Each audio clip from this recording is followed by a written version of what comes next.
إنما يخشى الله من عباده العلماء, those who have knowledge. It's only those who have knowledge among his servants that fear Allah Azza wa Jal. That's what the ayah says. Rasulullah sallallahu alayhi wa sallam gave good news. Gave good news.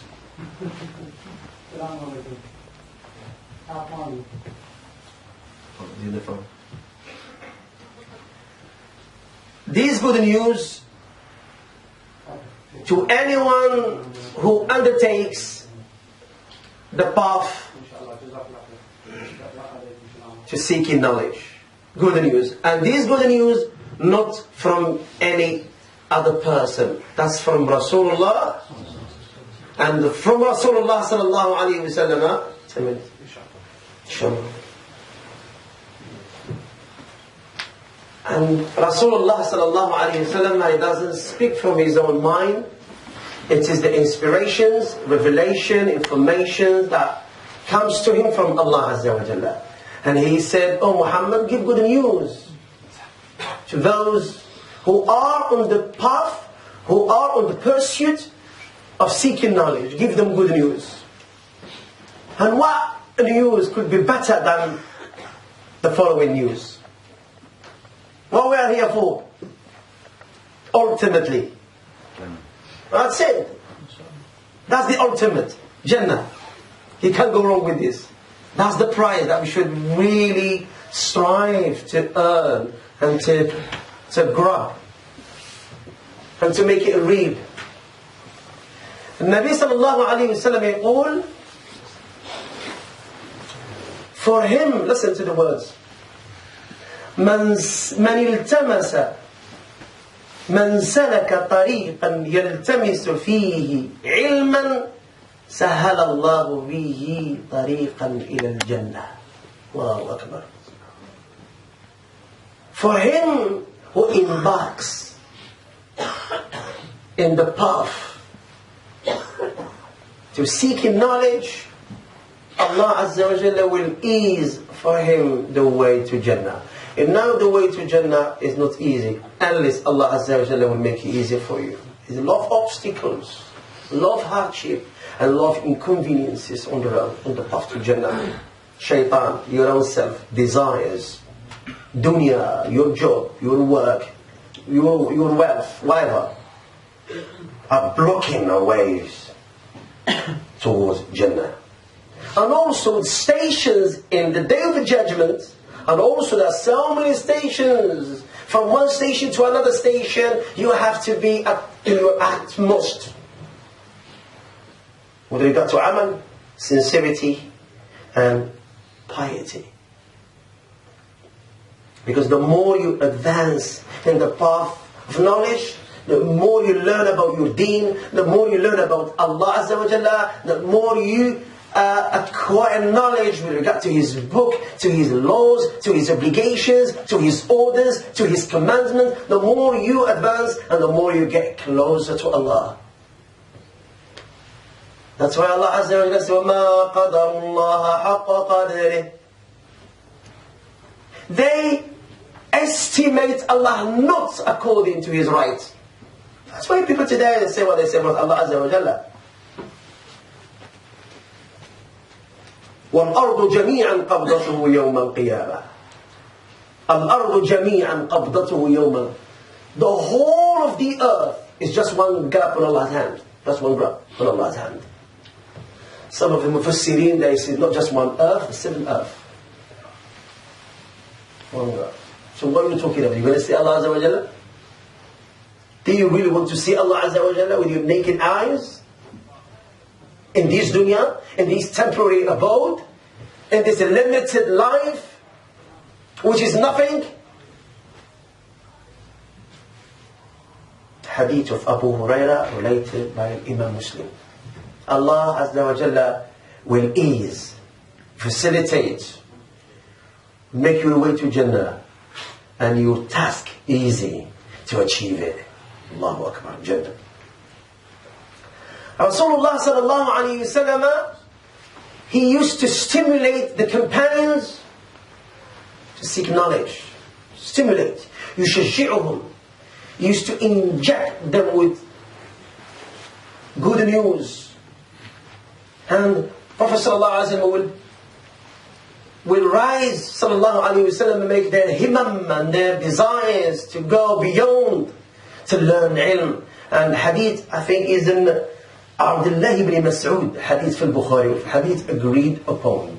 Hadith fil Bukhari and Muslim, narrated by Ibn Mas'ud, you can check it. La hasada illa, have you heard this hadith? La hasada illa. I think the majority have heard this hadith before. لا حسد إلا في اثنين رجل آتاه الله ما فينفقه في أبواب الخير ورجل آتاه الله الحكمة فهو ينفقها فهو يعني يحكم بها بعدل ويعلم الناس العلم أو كما قال النبي صلى الله عليه وسلم. الله أكبر.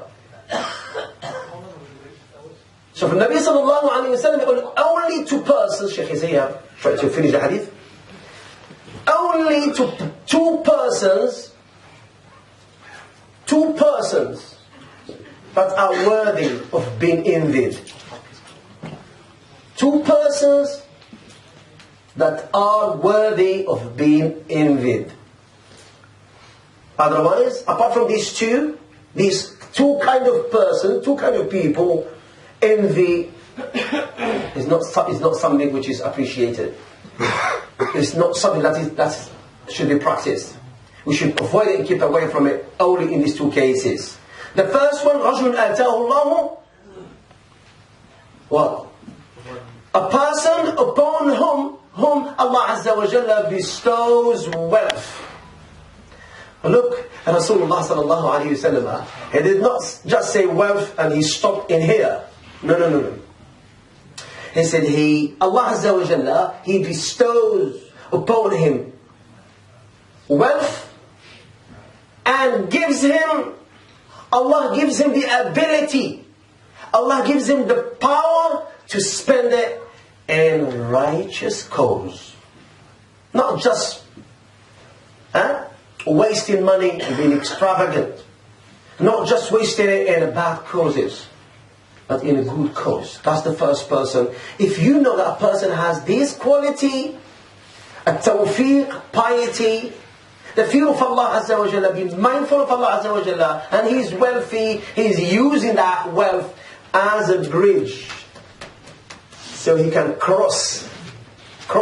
using the bridge to cross over Jannah. So he is using his wealth for his own benefit.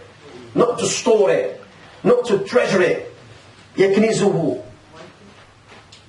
So this is not someone that actually is worthy of being envied. The first one. المال ثم التوفيق في صرف المال في أوجه الخير. And guess what is the second person? The second person upon whom Allah Azza wa Jalla bestows what? Hikmah. If you have been granted hikmah, you have been given a great deal of ni'mah, ya ikhwan. We are mad about money. We are very, very bad and crazy about collecting dunya. But we do really underestimate the people whom Allah Azza wa Jalla has given ilm and hikmah. So Allah Azza wa Jalla gives them hikmah by which He judges and which He teaches. Otherwise, al-hasadu ghayru mahmudin madmumi. When Nabi sallallahu alayhi wa sallam used to congratulate the Sahaba if they issue a right judgment or correctly answer a question. We have hadith of I think it's Imam Muslim, hadith of Rasulullah sallallahu alayhi wa sallam, if I recall. He asked Ubay ibn Ka'b, and he asked Ubay ibn Ka'b, asking him, do you know which verse in Allah's books is the greatest? Abu Mundir, Ubay ibn Ka'b. And Ubay ibn Ka'b radiallahu anhu answered on the spot by reciting the ayah itself.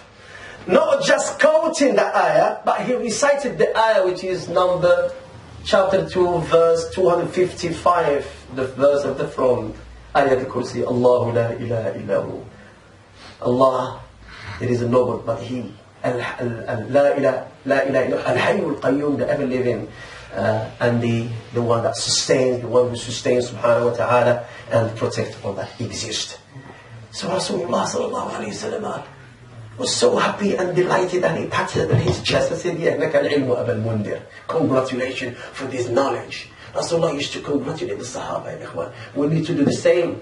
If we know that our children have learned something, our wives, our relatives, our friends, our mates have learned something in Deen, we really encourage each other, inshallah, congratulate each other, because this is really هذا هو الذي تركه النبي صلى الله عليه وسلم. That's the real richness. هو العلم. أقول قولي هذا وأستغفر الله لي ولكم فاستغفروه إنه هو الغفور الرحيم.